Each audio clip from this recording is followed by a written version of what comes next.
मुझे कोई फर्क नहीं। आज भी नैब केस चला रही है, केस चलाए, मुकम्मल करे, 4 साल हो गए, लेकिन मुझे उसकी परवाह नहीं है। बिल्कुल ठीक है। हाँ, हम क्यों नहीं करते नैब ये को? सवाल यही है ना सर। फिर शिराजी साहब कहेंगे देखें जान बचा गए। सर ये जो सियासतदान है ना, ये हर एक के सामने शर्मिंदा ही होता है। आपने वो देखे जी जान बचा, केस बने उसे जान बचा गए। मैंने इसका जवाब भी राजा साहब को दिया था। मैंने कहा जी आप लिख दें कि पाकिस्तान मुस्लिम लीग नून के केस चलते रहेंगे और डेली बेसिस पे चलेंगे।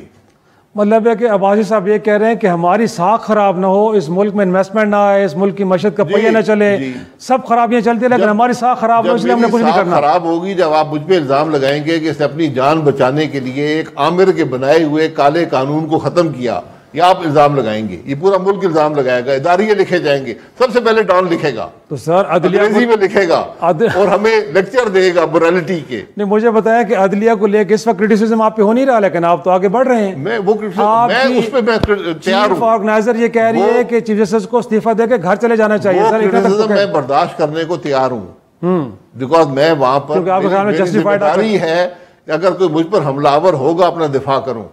मुझ पे आज मुल्क का सुप्रीम कोर्ट हमलावर हुआ है। तो सर जिन्होंने 10,000 साल के लिए जिला वतनी में भेजा, उन्होंने भी हमला किए थे, उन हमलावर किए, उनको भी उनके खिलाफ कार्रवाई हुई। वो किसी ने ना जजेस ने कबूल की ना कुछ किया। तो इस वक्त जो